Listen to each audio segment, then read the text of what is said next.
আজকে তৈরি করে দেখাবো কাঁচা আম দিয়ে পাবদা মাছের পাতলা ঝোল। আর এটা মুখে রুচি বাড়ে, খেতে ভীষণ ভালো লাগে।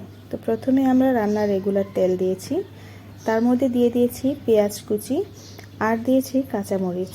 এটাকে আমরা একটু ভেজে নিব, তবে একদম ব্রাউন কালার করে বা বেরেস্তার মতো ভেজে নিব না, তার থেকে কম করে ভেজে নিব।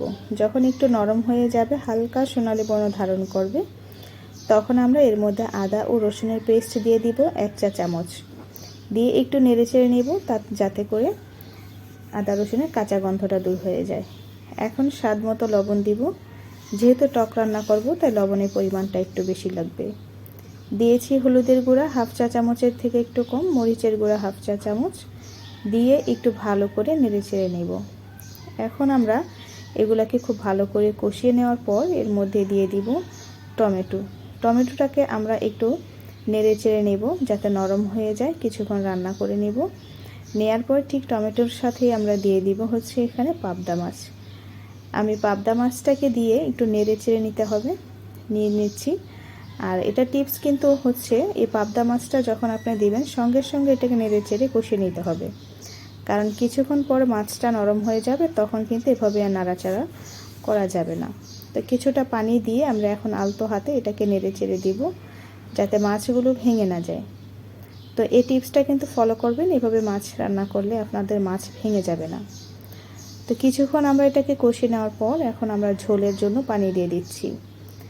গরম পানি দিতে পারেন অথবা সাধারণ নর্মাল টেম্পারেচারে পানিও দিতে পারেন। এখন আমরা একটা ঢাকনা দিয়ে ঢেকে দিব।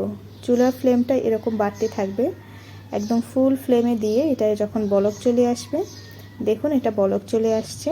এখন আমরা আলতো হাতে আবারও একটু নেড়ে চেড়ে দিব, এমনভাবে নাড়তে হবে মাছগুলো যাতে ভেঙে না যায়। তো এখন আমরা এটাকে ভালো করে, দেখুন বলক চলে আসছে।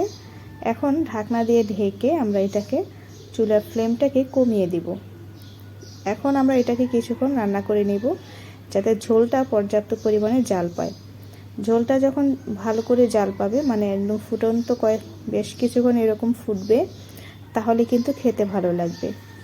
তো এখন আমরা এটাকে ঢাকনা খুলে এখন এর মধ্যে দিয়ে দিব কাঁচা আমটাকে কেটে ধুয়ে নিয়েছি, সেটা এখানে দিয়ে দিব। দেওয়ার পর আবারও ভালো করে একটু নেড়ে চেড়ে নেব। নেওয়ার পর কয়েকটি কাঁচামরিচ দিয়ে দিব সুন্দর সুগন্ধের জন্য। ঢাকনা দিয়ে ঢেকে এটাকে কয়েক মিনিটের জন্য রান্না করে নিয়েছি। নামানোর পূর্বে এটাকে এখন দিয়ে দিচ্ছি ধনেপাতা কুচি, আর চাইলে কিন্তু এখানে ভাজা জিরার গুঁড়াও একটু দেওয়া যায়।